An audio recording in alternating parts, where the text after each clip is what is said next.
네. 그러면 오늘 먼저 뉴스들부터 정리 한번 해보도록 하겠습니다. 우리 3프로TV 권순우 취재팀장 준비하고 계시죠? 예, 안녕하세요. 3프로TV 권순우 취재팀장입니다. 네, 반갑습니다. 자, 우리 권 팀장님과 함께 본격 뉴스 들어가기 전에 요즘 뭐 비트코인 장난이 아닌데 예, 요새 누가 뉴욕 증시합니까? 요즘은 비트코인인가요? 아유, 코인이죠. 코인이죠. 네. 코인 가격부터 한번 보실까요? 코인 가격부터 한번 보겠습니다. 1억 넘었습니다. 결국 넘었어요. 예. 사토시라는 개념이 있어요. 사토시? 예, 1 비트코인을 이렇게 쪼개가지고 네. 1억 분의 1로 만드는 건데 1 비트코인을 1억 분의 1로? 네. 그럼 1원이네, 그죠? 1원이죠. 1 사토시는 1원. 예, 대충. 달러, 그러니까 그 원화하고 이제 비트코인이 이제 패깅이 됐다. 드디어. 1원 1 사토시. 1 사토시. 네. 그만큼 원화가 강세가 된다는 건 한국 경제가 발전한다는 거잖아요. 네. 그런 긍정적인 의미로 해석을 하고 싶습니다. 네. 사토시. 예, 뉴욕 증시는 조금 혼조세를 보였습니다. 다우존스는 0.12% 상승했는데 나스닥은 0.41% 하락하고 S&P 500은 마이너스 0.11%를 기록을 했습니다. 이게 아무래도 지수가 실적에 비해서 좀 많이 오른 것 같다라는 불안감들이 좀 있는 것 같아요. 네. 그래서 펀더멘털이 없어야 합니다. 펀더멘털이 없어야 한다? 예, 비트코인은 펀더멘털이 없잖아요. 네. 그러니까 고평가라고 얘기할 수 없습니다. 평가할 근거 자체가 없으니까. 예. 근데 뭐 엔비디아 이런 거는 실적이 있으니까. 그렇죠. 예, 실적 대비해서 너무 비싼 거 아니냐라고 이제 우려를 하게 되는데 네. 비트코인 같은 경우는 그런 펀더멘털이 없기 때문에 이번에 그 영국에서 그 상장지수 증권 ETN 관련한 부분들을 그 허용할 수 있을 거다라는 얘기들이 좀 나왔어요. 떠오르겠네. 예, 거래소들에서 이제 요청을 하게 되면은 뭐 이의를 제기하지 않을 것이다라는 게 이제 금융감독청, 영국 금융감독청의 언급이었는데 그것 때문에 좀 많이 올랐습니다.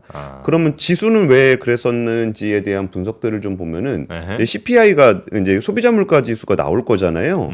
그러면 이제 1월 달에 소비자 물가 지수가 나왔을 때 생각보다 조금 세네 그러면서 금리 인하 시기가 좀 미뤄질 거다라는 얘기가 좀 나왔잖아요. 네. 그럼 이번에도 좀 그 소비자 물가 지수가 예상보다 강하면 첫 금리 인하 시점이 조금 더 미뤄질 수도 있는 거 아니냐라는 얘기들이 좀 나오면서 좀 뒤로 미뤄졌고 여기에서 그 뉴욕 연은이 그 기대 인플레이션을 발표를 해요. 네. 장기 기대 인플레이션을 발표하는데 그 1년 기대 인플레이션은 3%, 그러니까 1년 후에 인플레이션이 한 3% 정도 될 거다라는 거는 그 이자가 안 보이는 거잖아요. 네. 그리고 3년과 5년 기대 인플레이션은 기존보다 0.3%포인트, 0.4%포인트씩 올렸습니다. 그러니까 인플레이션이 생각보다 좀 잘 안 잡힐 거다라는 거죠. 그러다 보니까 조금 이제 나스닥이라든지 S&P가 조금 하락하는 모습을 좀 보였습니다. 네. 그래서 뭐 지금 다들 증시에 대해서는 조금 많이 오른 거 아닌가? 라는 불안감들이 조금은 상존해 있는 그런 상황입니다. 네. 자, 일단 뭐 미증시 상황까지 살짝 살펴봤고요. 예. 이제 그러면 뉴스 하나씩 이럴 때 좀 어떠세요? 네. 내가 주식을 샀는데 네. 많이 오른 것 같아. 근데 마땅히 딴 거 사고 싶은 건 별로 없어. 주식을 샀는데 많이 오른 것 같은 경우는 사실 별로 없고요. 그러나 이제 좀 마이너스 폭이 줄어들 때 예. 그때는 이제 저도 고민을 하게 되죠. 이 마이너스 폭이 점점 줄어들어서 뭐 마이너스 5까지 올라왔어요. 마이너스 5까지. 네, 그럼 예. 이제 보자. 이거 지금 잘 팔면 마이너스 5에서 내가 막은 어떤 나만의 투자 스토리 같은 것도 쓸 수 있을 텐데 그러다가 더 올라서 내가 정말 본전 이상 하게 되면 어떡하지? 그런 두려움이 있죠. 예, 그러나 또 한편에서는 마이너스 5 찍었다가 마이너스 이제 3, 40 혹은 뭐 저점을 더 뚫고 내려가는 그런 상황이 또 벌어질 때 나는 아무 행동도 할 수 없을 텐데 이런 철학적인 고민들, 실존에 관한 여러 가지 저의 고민들이 늘 상존하고 있죠.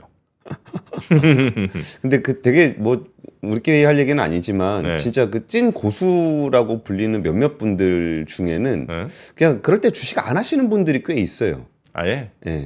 그냥 안 하다가 그런 고민들 너무 갖고 있는 것 자체가 또 그냥 자기가 봤을 때 이거 먹겠다 싶을 때만 잠깐 들어가 가지고 쭉 먹고서 이제 골프 치러 다니고. 아 그래요? 예. 아 근데 막 올랐다고는 하지만 지금 저 뭐야 미국 시장은 제 느낌으로는 미국 예. 시장 은 진짜 많이 오른 것 같아요. 예, 예. 근데 우리 시장은 그럼 과연 정고점 예를 들어 3천 근처도 안 갔잖아요 지금. 맞아요. 그러니까 뭐 이렇게 오른 느낌도 없고 그다음에 설령 올랐다 하더라도 오른 종목들이 막 예전에 특정하죠. 예 그런 관심 받던 종목들이 전혀 아닌 뭐 AI 뭐 이런 것들일 거 아니에요. 예, 예.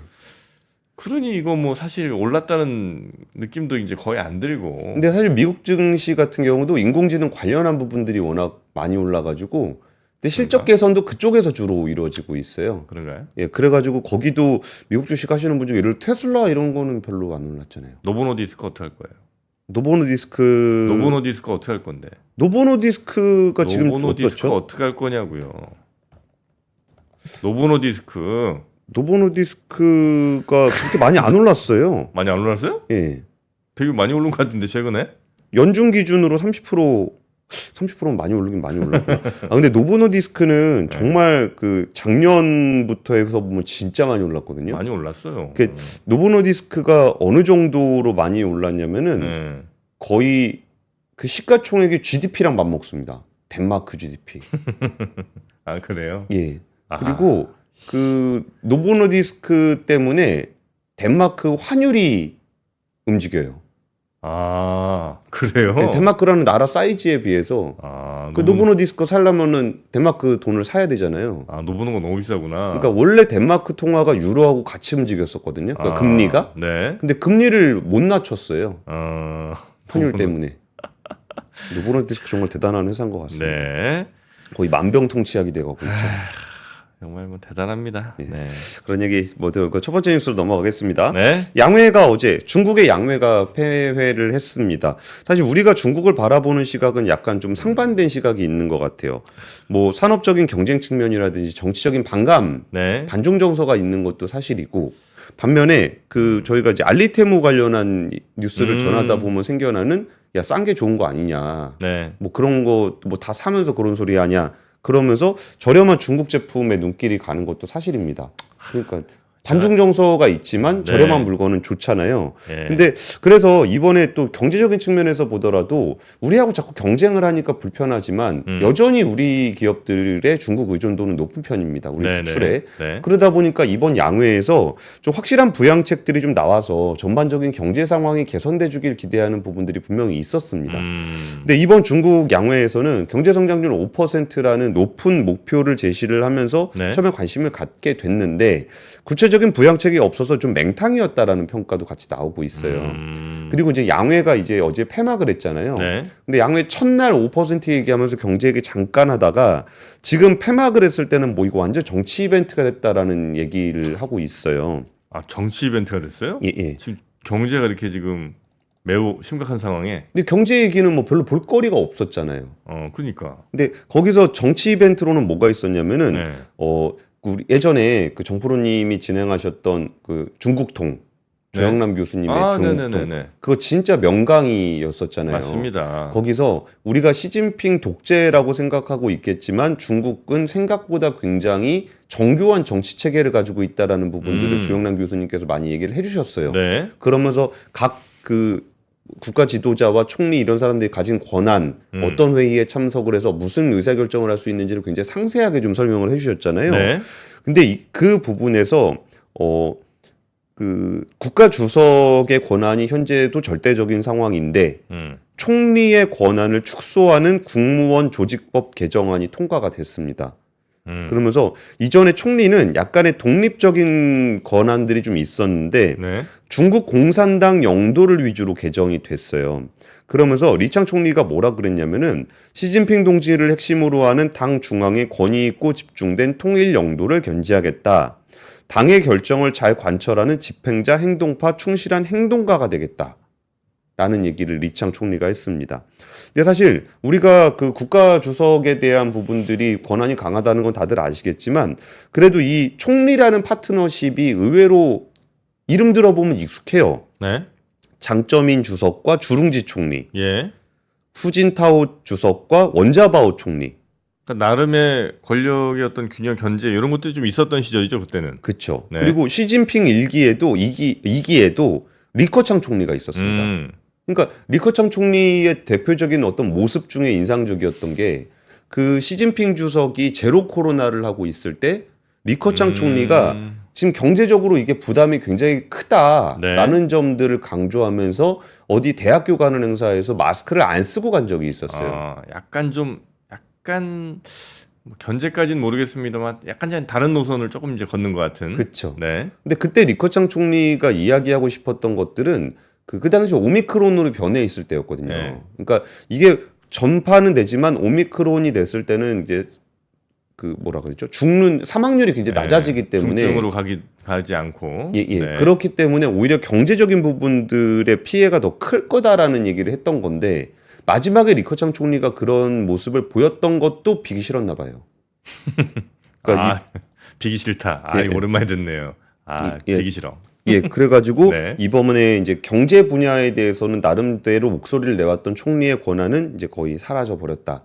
그리고 원래 폐회가를 하게 되면은 보통 네. 이제 총리가 기자회견을 하는데 그 부분도 이번에는 폐지가 됐다라는 얘기들이 좀 있습니다. 네. 그리고 경제적인 부분들에 대해서는 뭐 사자성어들 많이 쓰잖아요. 네. 뭐 이구환신, 적도가력, 뭐 실질 생산력, 뭐 봉발 발전, 뭐 이런 얘기들이 좀 있었는데 네. 어떤 얘기냐면 이구환신은 옛 것을 새 것으로 바꾼다. 이구환신. 옛 것을 새 것으로 바꾼다. 네네. 근데 요거는 저런 의미입니다. 그 친환경 가전 제품이라든지 친환경 자동차로 바꾼다. 소비 진작 정책입니다. 네. 그리고 그 적도 가력은 더 나빠지지 않는 선에서 관리한다. 적도 가력. 예, 예. 적정한 수준으로 뭐 이렇게 뭐 유지한다 뭐 힘 이런 닿는 느낌이- 대로 네네. 정도 관리한다 말하는 건데 네. 이거는 뭐 예를 들어서 재정 적자율 3%, GDP 대비 3% 정도 재정 적자 관리하겠다. 이거는 부양의 의미는 별로 없습니다. 그러니까 작년에도 재정 적자 3% 목표로 했다가 결과적으로 3.8% 적자 냈거든요. 근데 이번에 3%라는 거는 작년에 실질 적자보다는 좀 낮은 수준이기 때문에 네. 이건 나쁘지 않은 정도 수준으로 관리를 하겠다라는 거고 뭐 우주 항공이라든지 인공지능 분야는 미국과의 경쟁에서 선제적으로 대응을 하겠다. 전기차, 배터리, 태양광은 적극적으로 왕성하고 활기차게 봉발 발전시키겠다라는 정도의 키워드가 좀 있었습니다. 풍발 발전. 예. 네. 근데 특이했던 이거는 뭐 해프닝이라고 봐야 될 것 같은데 양회 폐막을 앞두고 시진핑 주석의 관절을 향한 차량 돌진 테러가 있었다고 맞아요. 합니다. 그 뉴스 났더라고요. 예, 그래가지고 뭐 영상 뭐 네. 하는 거 그러니까 있었는데 일단은 그 돌진한 거 자체도 굉장히 큰 뉴스고, 그다음에 그 돌진했다는 뉴스가 나왔다는 것도 큰 뉴스고. 예. 과거 같으면 그런 일이 발생해도 그냥 쉬쉬하면서 이렇게 덮었을 텐데, 그래서 이거를 안 좋아진 중국의 민심 뭐 이렇게 보는 분들도 계시고, 시진핑은 굉장히 강력한 통제를 하려고 하지만 생각보다 균열이 이미 막 발생하고 있는 거 아니냐, 이렇게 해석하시는 분들도 계시더라고요. 예, 그런 이벤트로 좀 해석이 좀 되고 있습니다. 네. 그래서 와, 중국이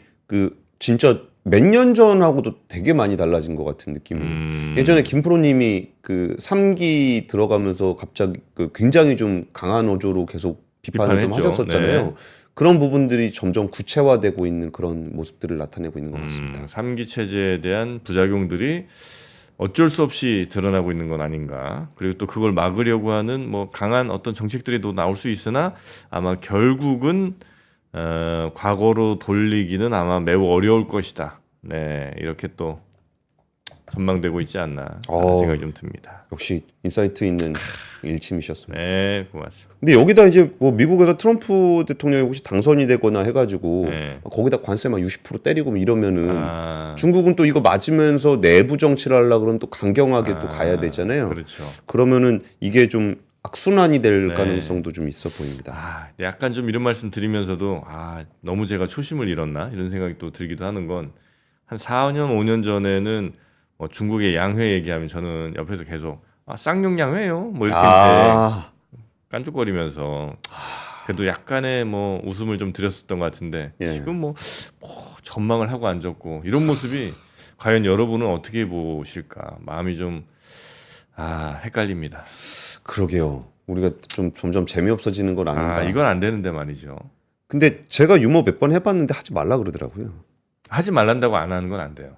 아, 그래요? 하지 말라고 해도 그래도 우리는 굳건히 초심을 갖고 예. 해야 됩니다. 예, 그러면은 예. 정확하게 전달드려야 되는 얘기는 정확하게 전달을 하고 그렇습니다. 농담하는 부분들은 농담을 끊임없이 하겠습니다. 노력해야 됩니다. 네, 우리 적도 가력합시다. 적정한 수준의 예, 개그 항상 유지를 좀 하도록 노력을 합시다. 알겠습니다. 이신우일신 하겠습니다. 네, 그 홍콩 ELS 배상안 나왔습니다. 투자 연령 경험 등에 따져서 최대 100%까지 배상할 수 있는 안이 나왔는데요. 이게 뭐냐면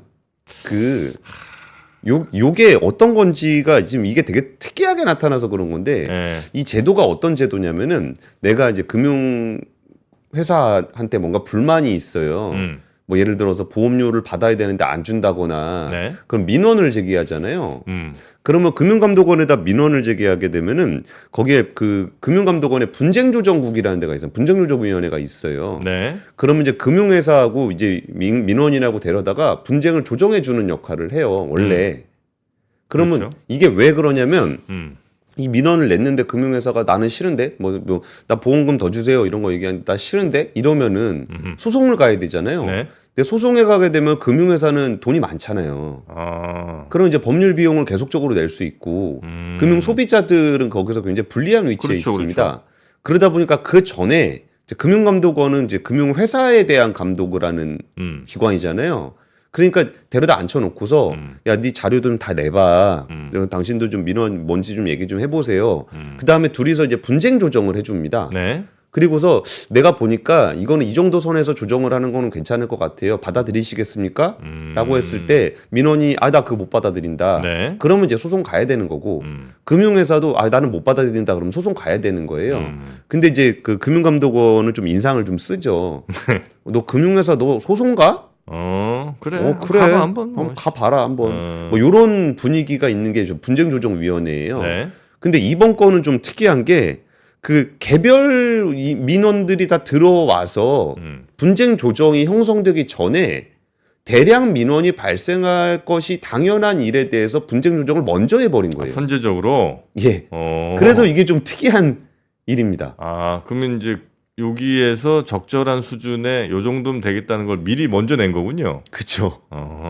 그러니까 이것도 이제 그럼 원래 이거는 개별 민원하고 이제 개별적인 일이거든요. 근데 이거는 집단 민원에 대해서 분쟁 조정을 한 거라 좀 특이하긴 합니다. 근데 이번에 예전에 뭐 DLF 관련해도 뭐 비슷한 요인들이 있었긴 했는데 네. BLF보다는 이번에 배상안이 좀 낮을 거예요. 그래가지고 왜 뭐 이런 기준이 만들어졌는지에 대해서 좀 알아보니까 그 DLF 같은 경우는 독일 국채 금리에 연동해 있는 DLF라는 것 자체가 굉장히 낯선 상품이잖아요. 네. 근데 홍콩 지수 ELS 같은 경우는 어느 정도는 사람들이 인지할 수 있을 정도로 꽤 오랫동안 팔았던 상품입니다. 그래가지고 이런 부분들 때문에 배상 비율이 DLF 때보다 좀 낮을 것 같고요. 네. 그래갖고 요거를 배상 비율을 산출을 할 때 그 일괄적이라기보다 이거 한번 같이 보시면은 네. 기본 배상 배율은 적합성 원칙이라든지 설명 의무, 부당 권유 금지 이런 부분들을 잘 못했기 때문에 20에서 40% 정도를 기본 배상 비율로 정한다. 전 가입자들한테? 금융회사별로 좀 차이가 있죠. 예. 그러니까 전 가입자들의 안을 정할 때 예. 일단 금융회사에다가 적용하는 거예요. 예. 그러니까 여기서 니네가 뭐 잘했는지 못했는지를 금융감독원에서 검사를 했잖아요. 그러니까 적합성 원칙을 지켰는지, 설명 의무를 다했는지, 부당 권유를 하질 않았는지에 따라서 판매 원칙 위반 여부를 확인해가지고 20에서 40%로 정한 겁니다. A 금융은 뭐 한 30%, 뭐 예, B 금융 니네는 좀 약간 좀 대충한 것 같더라 40%. 예. 어딘 좀 잘한 것 같으면 한 25% 정도 이렇게 해주고. 그렇죠. 거기다가 뭐 대면이냐 온라인이냐. 예. 그래가지고 이제 대면으로 한 경우와 온라인으로 한 경우에 온라인이 비율이 더 낮아요. 예. 왜냐하면 온라인으로는 이거를 뭐라 그래야 되나? 불안전 판매를 할 수가 없습니다. 예. 왜냐하면 이 클릭을 안 하면 안 넘어가기 때문에. 예. 그러니까 소비자가 다 눌렀다라는 것이 확인이 돼 있고 사실 그 인터넷도 못 하시는 어른들한테 ELS 많이 팔았거든요. 그런 분들은 온라인으로 할 수가 없잖아요. 그러니까 대면으로 하는 경우가 불안전 판매 가능성이 더 높을 수가 있습니다. 그러니까 야, 대면으로 설명해 주는 게 더 좋은 거 아니야라고 생각하겠지만 네. 오히려 이렇게 꼬드기기에는 온라인보다는 대면이 좀 더 유리합니다. 그러면서 더해지는 게 있고 빠지는 게 있는데 더해지는 거는 이제 예금들로 왔는데요. 그 사람한테 판 거. 그거 알 수 있나요? 그거는 예. 저도 이제 취재하면서 이렇게 뭐 눈으로 보지 못했고 들었던 얘기인데 네. 그 영업 전략 자료 있잖아요. 내부 영업 전략 예, 자료. 예. 그럼 주요하게 누구에게 팔아야 되는가에 대한 자료에 예적금 가입자가 있습니다. 아, 예적금 가입하러 온 사람들한테 우리 ELS 팔자. 만기, 아. 예금 만기. 예금 만기된 분 와가지고 네, 이 만기 네, 됐는데 어떻게 해야 돼요? 라는 분을 주요 타겟으로 해라. 이런 영업 전략 같은 게 좀 아, 있었어요. 그래요? 예. 아, 그건 좀 약간 욕먹을 부분이 좀 있네. 그렇죠. 그리고 이제 KPI 같은 경우에 그러니까 성과급 주는 지표 같은 경우도 아, ELS 많이 가입시키면 많이 줬으면 예금보다 한 10배. 그럼 그것도 좀 그러네. 예금 가입시켰을 때 뭐 5점, 뭐 1점 이러면은 뭐 ELS면 10점 이런 식으로. 아, 그렇게 했으면 이거 회사가 좀 너무 직원들 그쪽으로 몰아간 거니까. 예, 그런 식으로 했다. 뭐 이런 얘기를 좀 들었었고요. 네. ELS 최초 가입하신 분들은 좀 가산항 플러스가 되고 뭐 여기서 그 금융 취약계층이다. 그런 플러스가 되는 게 아, 있고. 예를 들면 연세가 좀 많으시다. 네, 예. 아, 아니면 좀 장애가 있으시다. 장애가 있으시다. 예, 아니면 처음 이거 가입하신다. 이러면 이제 보상받는 비율을 다른 사람들보다는 조금 더 받게 한다 이런 거죠. 그렇죠. 그러니까 네. 투자자별로 구분을 투자자별로. 하는 거죠. 아까 말씀드렸던 거는 금융회사별로 그렇죠, 적용되는 그렇죠. 거고 네, 네, 네. 이번 투자자별로 적용이 되는 건데 ELS 투자 경험이 많다. 그러면 이제 45% 그러니까 차감 요인입니다. 그거는 좀 빠지는 겁니다. 그리고 수익 규모가 좀 꽤 된다. 그리고 금융상품 이해 능력이 높다. 이러면은 요게 차감되는 그런 게 있습니다. 근데 이번에 그걸 보면서 좀 되게 좀 화가 났던 부분은 네. 그 10년 동안 아무 문제가 없었다.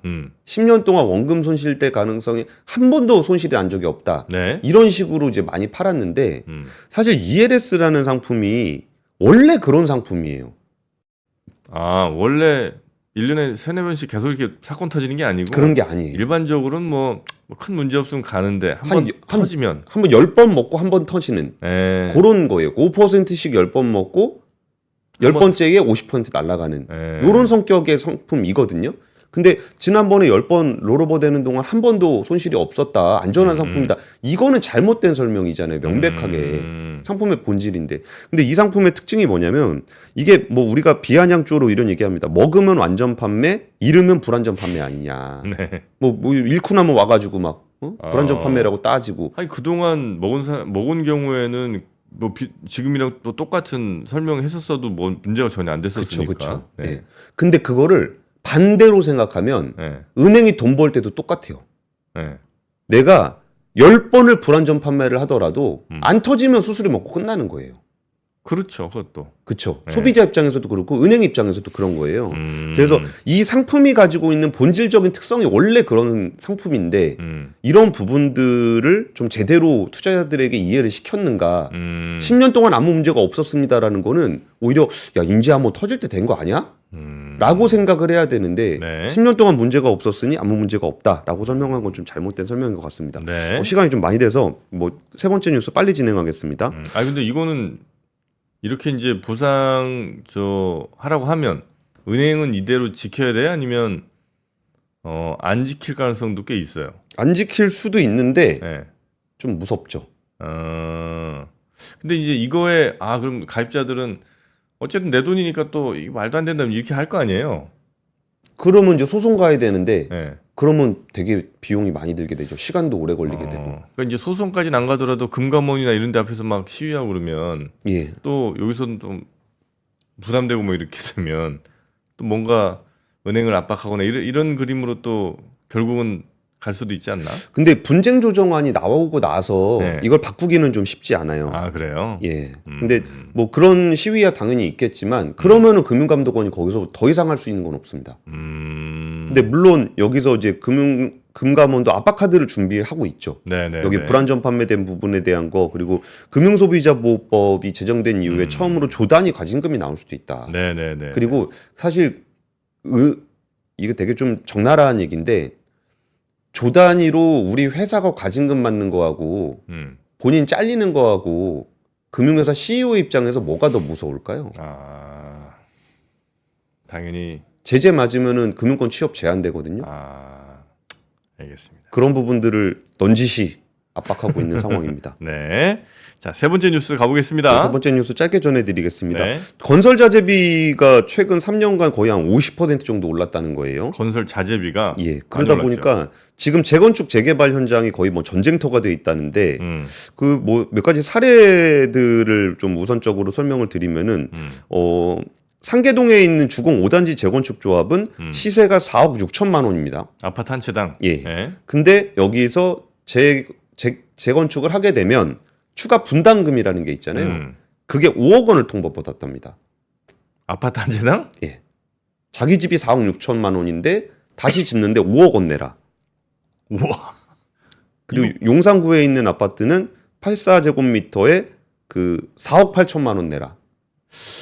야, 이렇게 부담할 능력이 있는 분들이 많지 않을 것 같은데. 그렇죠. 네. 그리고 이게 지금 뭐 공사비 증액 문제들은 공사비 워낙 많이 올랐잖아요. 네. 여기다가 이제 임금도 많이 올랐고, 그러니까 건설 근로자 하루 평균 임금이 3년 전에 23만 원이었는데 지금 27만 원으로 올랐다고 합니다.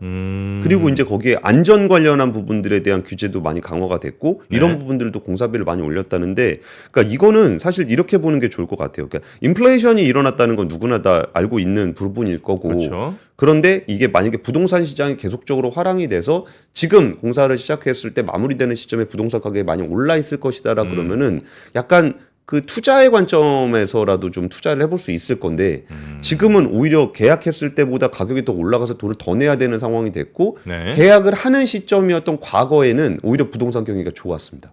근데 지금은 별로 안 좋아진 상황이고 네네. 앞으로 어떻게 될지 모르는 상황이기 때문에 이 재건축 관련해서는 지금 뭐 강남이고 강북이고 노른자고 아니고를 떠나서 대부분 지금 분쟁들이 굉장히 많이 벌어지고 있다라는 뉴스까지 좀 네, 전해드리겠습니다. 원래는 그래서 뭐 한 집당 뭐 5천만 원 1억이면 뭐 충분히 될 것 같았고 나중에 재건축하고 나면 또 더 추가 수익을 기대할 수 있었을 거라고 생각하시던 많은 집주인들이 야, 이렇게 해서는 안 되겠다. 이 몇 억 내고 이거 뭐 우리 이 손해 볼 수는 없는 거 아니냐면서 아예 그냥 재건축을 좀 스탑을 시킨다거나 이런 경우들도 생겨나고 있다는 거죠. 그렇죠. 네. 알겠습니다. 부동산 관련해서는 잠시 후에 또 심층 시간에 한 번 더 다뤄보도록 하겠습니다.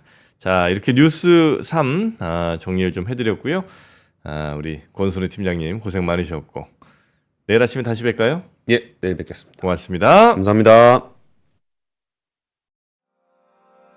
장 시작 전부터 종료까지 쏟아지는 수많은 뉴스와 정보들. 이 중에서 어떤 것이 투자에 정말 도움이 되는 정보일까요? 3프로의 증시 셔터맨 박근영 마스터가 직접 정보를 선별하고 투자의 힌트를 드립니다. 시간도 아끼고 투자 아이디어도 얻는 시간, 박근영 부장의 마켓 힌트와 함께 하세요. 자세한 사항은 3프로 TV 앱과 홈페이지를 확인하세요.